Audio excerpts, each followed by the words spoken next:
What were you born for? Were you born to be a worm that finally dies and goes to dust? Were you born to be one of these glorified sons of God, even above angels? This is his gospel.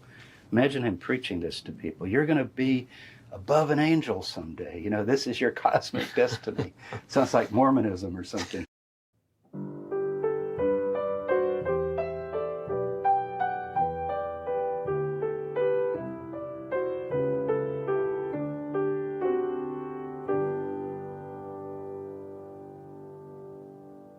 Welcome back to another episode of Adam's Fall. In this episode, I'm going to be talking about James Tabor, a Christian scholar and not from the LDS tradition. And in particular, I'm going to talk about some of his comments about Paul the Apostle's vision of the resurrected Jesus and what that tells us about Paul's cosmic vision for humanity as having glory and dominion above that of the angels, and that Paul did not simply see Christians going to, quote, heaven. Paul had a higher vision for what God wanted for humanity. And this is James Tabor's channel. I like the title of the video about how Christianity has forgot about its only first-person account of the resurrected Jesus. And is there a reason why they've forgotten about it or don't like to talk about it? Perhaps Paul is reaching too high, too far? So let's take a listen. I don't necessarily think Acts 9 and the two other accounts in Acts are exact accounts of what Paul saw at the resurrection, but I think they probably reflect, whoever wrote Acts is certainly sympathetic with Paul, that some kind of a blinding light experience. He says it's glory surpassing any glory on earth. And we get descriptions like in the book of Revelation, there's one description of Jesus. It says his face shines like the sun in its full strength. So that would be like, kind of an image.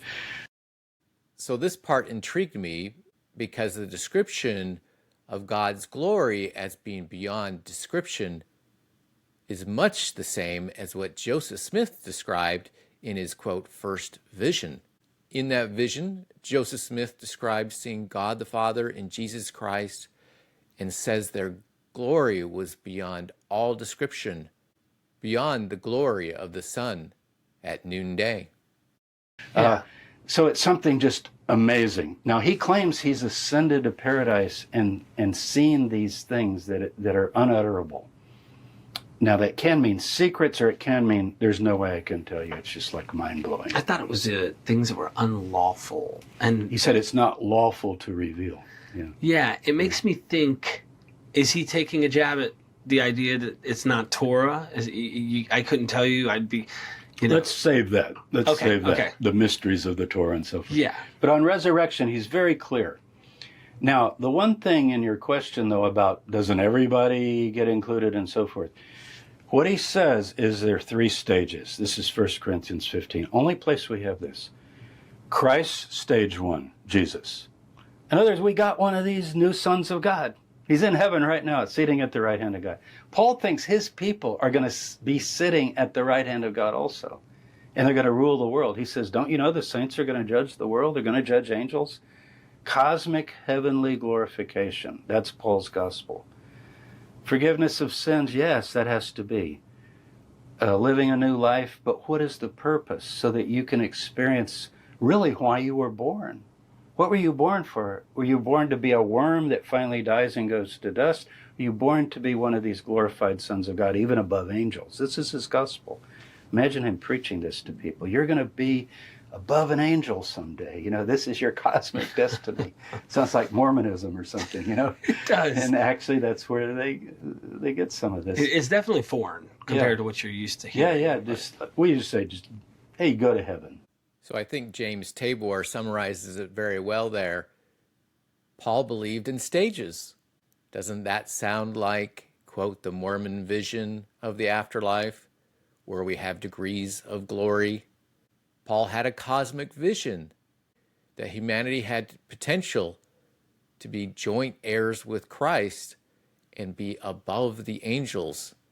Now, I would caveat this that I do not think that Paul thought that we could get this of our own will, of our own action.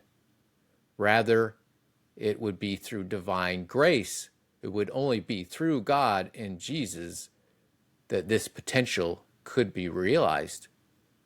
We could say that Jesus is humanity fully realized.